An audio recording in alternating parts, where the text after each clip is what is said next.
O governo brasileiro tomou uma decisão que parece um ato de força, mas pode ser um tiro no pé.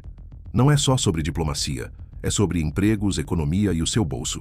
E pior, Lula e o STF jogaram o país nessa briga como se fosse disputa de ego.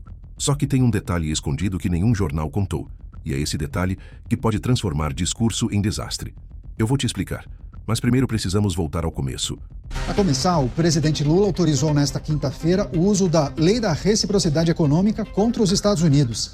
A medida, sancionada em abril, permite que o governo responda ao tarifaço da gestão Trump, imponha taxas sobre importações norte-americanas, suspenda concessões comerciais e investimentos, além de direito de propriedade intelectual, quebrar os direitos de propriedade intelectual. A decisão foi tomada após o Planalto entender que o diálogo com Washington tem sido unilateral e fechado a ponderações do Brasil, mas pode abrir uma nova frente na crise entre os países, inclusive com tarifas ainda maiores dos Estados Unidos. O Itamaraty já enviou um comunicado à Câmara de Comércio Exterior sobre essa decisão do presidente Lula e informou que a gestão Trump foi notificada no dia de hoje. Reparou?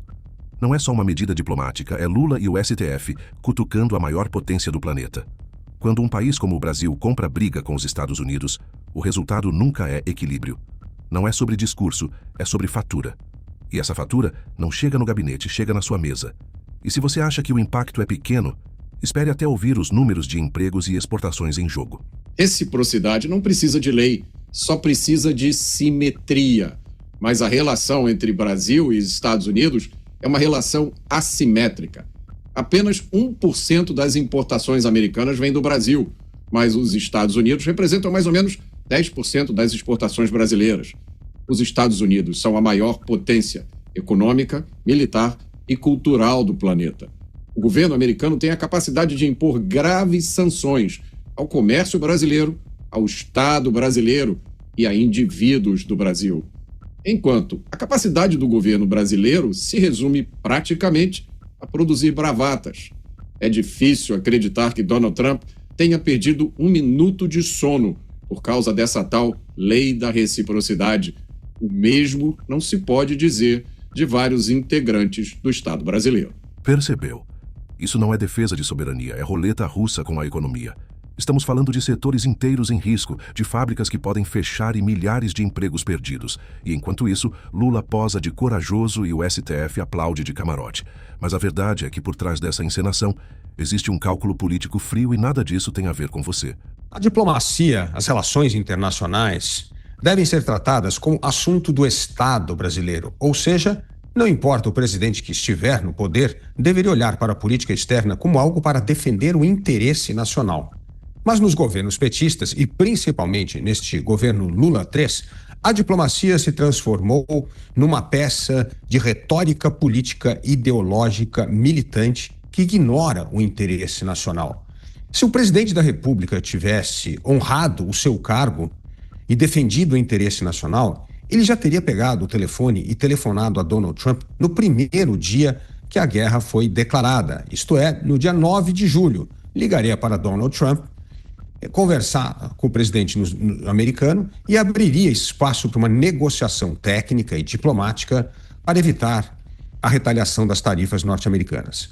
O presidente Lula não fez nada disso. Aliás, é só bravatas e desaforos, e quando fala, é contra os Estados Unidos, é contra o dólar como moeda comercial internacional, é como apoio mais aos BRICS do que ao comércio multilateral, e isso tudo só aumenta a tensão com os Estados Unidos. Antes de continuar, já deixe sua opinião nos comentários. Diplomacia não é palanque, mas virou.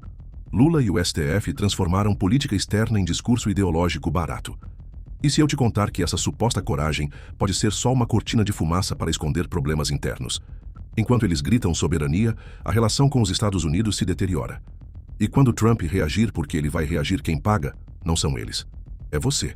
Lula já voltou a cair nas pesquisas de opinião, as pessoas estão cansadas e preocupadas, porque esta guerra tarifária vai afetar empregos brasileiros. A estimativa, Caniato, é que nós percamos em torno de 110 a 150 mil empregos por causa da queda das exportações para os Estados Unidos. Vamos perder em torno de 130 bilhões de reais por deixar de exportar produtos aos Estados Unidos. E se Lula dobrar a aposta e retalhar os produtos que foram taxados pelos Estados Unidos, o presidente norte-americano Donald Trump já disse que que vai dobrar a aposta e dobrar as tarifas brasileiras. Isso vai colocar em risco vários setores da economia. Por exemplo, como a exportação de peças eletromecânica e coisas do tipo, como é o caso da cidade do interior de São Paulo, de Piracicaba, que já perdeu 1,3 bilhão de reais em exportação para os Estados Unidos. Ou seja, mais uma vez, a diplomacia sendo usada como arma de retaliação ideológica, militante, esquerdista, que não tem nada a ver com a defesa do interesse nacional. O governo Lula está jogando a grande reputação da diplomacia brasileira, do Itamaraty, que é considerado um dos melhores ministérios das relações exteriores do mundo, na lata do lixo. Enquanto vendem bravura para a militância, estão torrando o seu dinheiro em lobby inútil nos Estados Unidos. Milhões de dólares gastos sem resultado algum, enquanto hospitais, escolas e segurança aqui no Brasil ficam de lado. Isso não é defesa do país, é teatro pago com o suor do contribuinte. E como se não bastasse, ainda colocam a nossa diplomacia, uma das melhores do mundo, no lixo. São crianças brincando com fósforo e gasolina na cozinha de casa. Na hora que esse troço explodir, vai ser um estrago muito grande. Quebra de patente tem implicações gravíssimas. Isso pode, por exemplo, sujeitar indivíduos a processos judiciais nos Estados Unidos. Isso pode determinar, por parte do governo americano, que empresas americanas parem de fornecer produtos e prestar serviços aqui. Nós já falamos sobre isso. Não existe uma empresa no Brasil, não existe um órgão do governo que continue a funcionar amanhã. Se o governo americano disser às empresas de tecnologia, cortem os serviços, não fica um site de internet no ar, não fica um aplicativo de internet banking, ninguém, para tudo. Não é possível que alguém não tenha explicado isso para as pessoas que estão dizendo essas...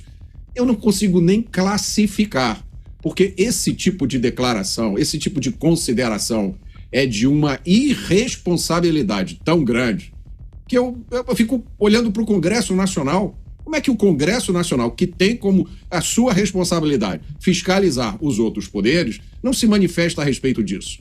Isso é uma brincadeira de pessoas cuja posição de poder dá a elas a ilusão de que, acontecendo o caos, esse caos não chegará nelas.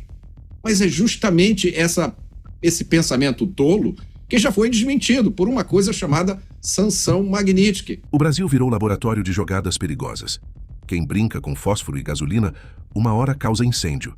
E quando essa bomba estourar, não vai ser o palanque de Lula nem o gabinete do STF que sangra. É o povo. E o Congresso assiste tudo em silêncio, como se nada estivesse acontecendo. Até quando? Nos próximos dias, nas próximas semanas, nós estaremos aqui comentando o desenrolar disso, mas é muito importante que as pessoas não esqueçam que no momento em que estadistas deveriam tomar o controle dessa situação e entrar em um diálogo de adultos com os Estados Unidos da América, o que nós estamos vendo, mais uma vez, é um festival de bravatas. Isso não é defesa da soberania. É um suicídio econômico disfarçado de coragem. O Brasil virou refém de Lula e do STF, enquanto Trump só observa e prepara a resposta. E eu te pergunto, eles estão defendendo o Brasil ou apenas o próprio poder? Isso ainda é democracia ou já virou teatro para salvar políticos e juízes? Deixe sua opinião nos comentários, porque esse conflito ainda não acabou. Ative o sininho, porque essa história só está começando.